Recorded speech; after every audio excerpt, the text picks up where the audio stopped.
tradition that starts literally from the dawn of time of sons destroying their fathers in order to take prominence. But Zeus vows that this time will be different, and he takes a drastic step to make sure of it. He swallows his wife, alive. Once again, family love falls prey to power, its history repeated. But this horrifying act will make Zeus stronger and wiser. By swallowing her, Zeus internalizes Metis, or cunning and prudence, all at once. She becomes a part of Zeus. In a sense, she's probably imprisoned in his stomach, but he also takes on these greater qualities of intellectual ability.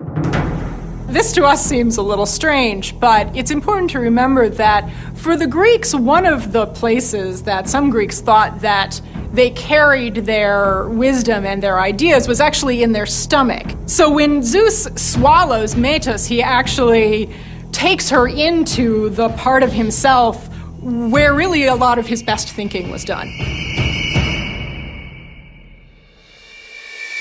With Metis gone, Zeus is in need of a new wife. And like his father before him, he finds one in his own family. His sister and fellow Olympian, Hera. She's not like Zeus's earlier conquests. She's mythology's most powerful goddess. The king of the gods has met his match. Between Zeus and Hera, we actually see a relationship which is between two people who are on some level equals. So some of the conflicts between Zeus and Hera, I think we can see as the Greeks culturally working out, wow, what would it look like if you actually had two people with equal power within a relationship? She's the queen of the goddesses, and she has wonderful beauty, she's supremely intelligent, she's mighty, but she's also exceedingly jealous because Zeus is always running after other women. The king of the gods continues to step out with an endless string of sexual partners. He conceives well over 100 offspring with a host of lovers, both divine and mortal.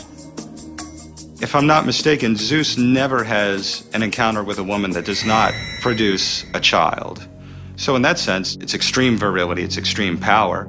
Zeus's ability to sleep with anybody matches a kind of fantasy of what ancient Greek males would hope or desire their lives to be. Men fantasized about such things, and they thought if there was an all-powerful god out there, well, he would surely act on those fantasies. Zeus's promiscuity provided a perfect way for Greeks to connect themselves to him. Every corner of the Greek world boasted of having its own hometown love child. As Zeus's fame and power grow across ancient Greece, more and more cities and towns want to be associated with him. And they therefore claim that there was some kind of actual liaison between Zeus and some mortal woman within their family tree that then produces the offspring that produces the local ruling families. Evidence of this connection can still be found in cities throughout the Greek world. Athens, Thebes, Magnesia, Macedonia. All are named after children of Zeus. But there is one individual who isn't happy about Zeus's abundant fertility. In the myth, his wife Hera has had enough. She vows to make the king of the gods pay dearly for his chronic philandering. She doesn't like to be humiliated in front of the other gods, so she will take it out on her husband.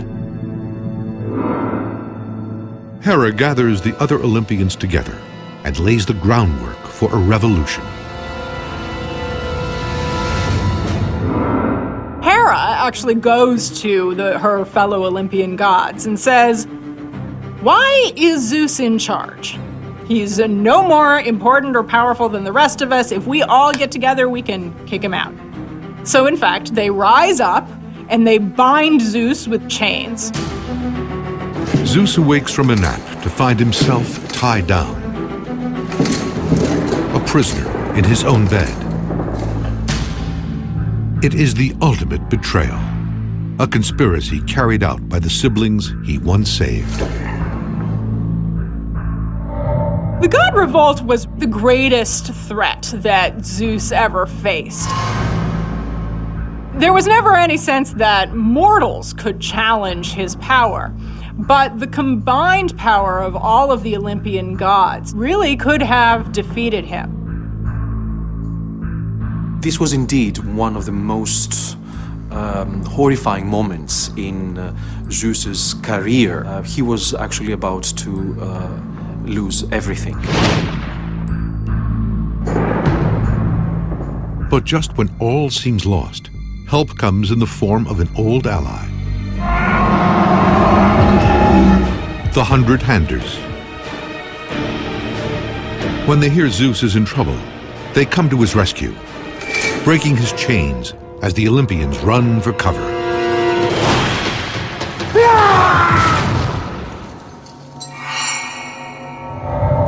Zeus survives the coup attempt. Now it's time to exact his revenge. His wife Hera is sentenced to hang from the sky by golden chains.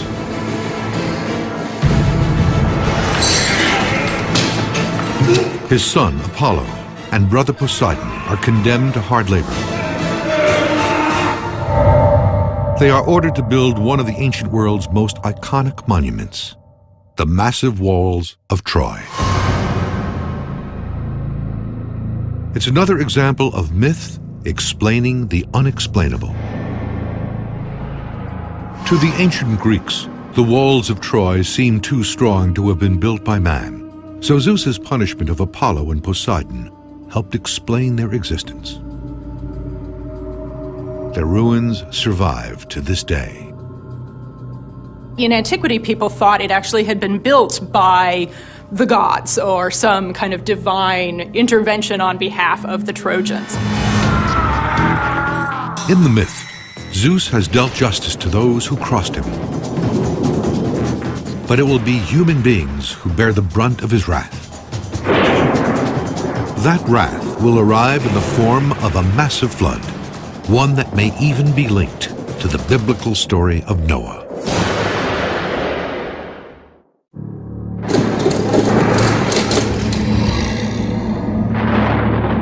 Greece's most powerful god has survived a coup attempt. He dealt swift justice to the conspirators, but he's not through yet.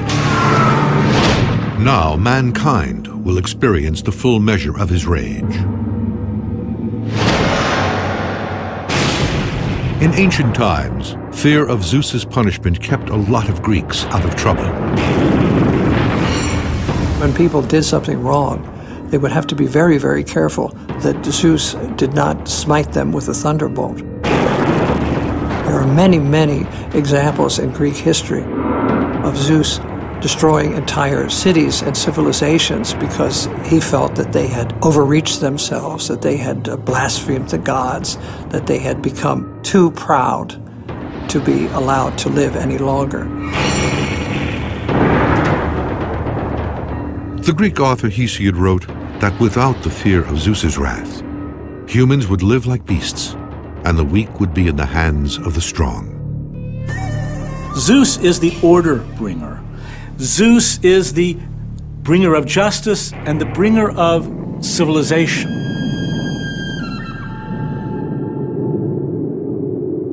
When natural catastrophes occurred in the real world, the Greeks believed that they were sent by Zeus to punish evil men. Often stories were invented to explain what had made the supreme god so angry.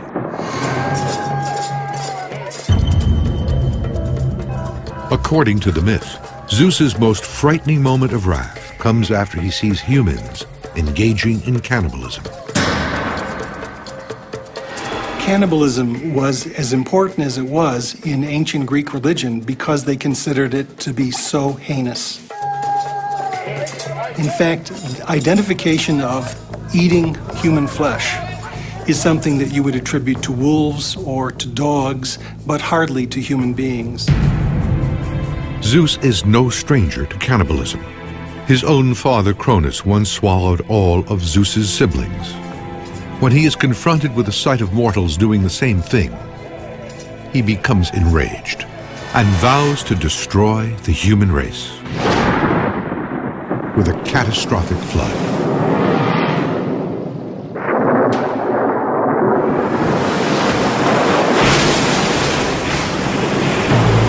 Nine days and nights pass.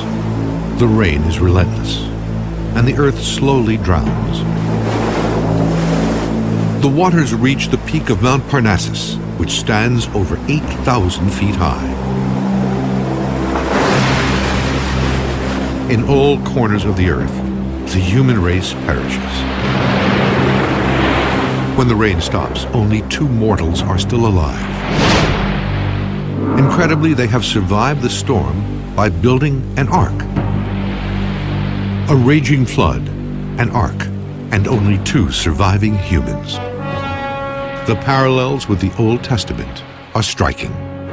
It could be the biblical flood of Noah. It could be Zeus's deluge. It could be similar sorts of giant watery disasters that we see figuring in a wide number of different cultures around the world.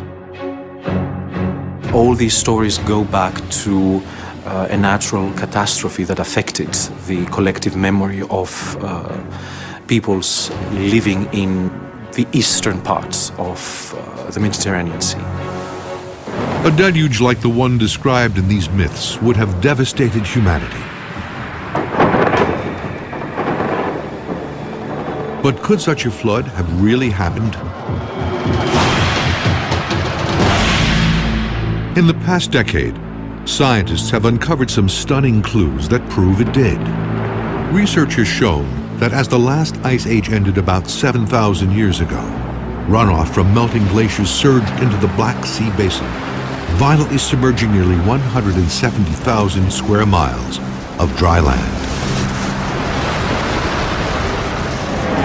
For these people, their entire world was flooding, and it surely must have seemed like they had angered the gods to have brought down this kind of disaster upon themselves. Could this be the real-life disaster that spawned the story of Zeus's flood?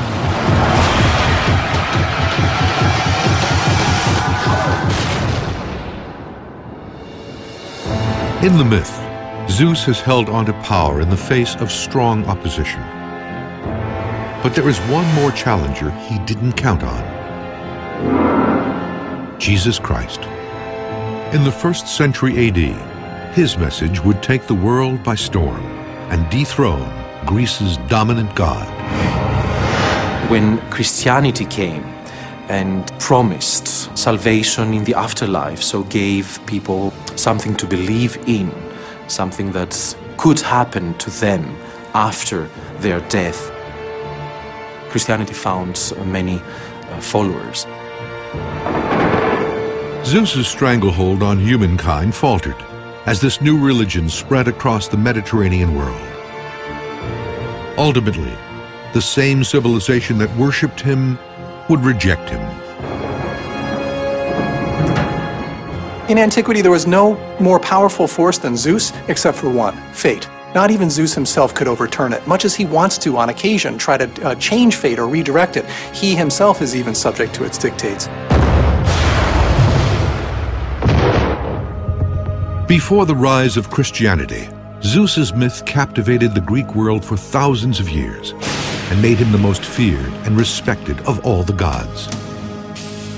But he was only one of many, from Greece and beyond, who would leave their mark on mankind. Some are still familiar names: Hercules, Hades, Medusa. And each of their stories is a window into a long-lost world, a code waiting to be deciphered. These myths reveal to us in a uniquely powerful way the hidden strata that lay underneath our conscious, awake lives, our understanding of the world. And like an archaeology of the human mind, we can dig into them and see the deep recesses of human psyches. And I think that's what makes these myths so powerful.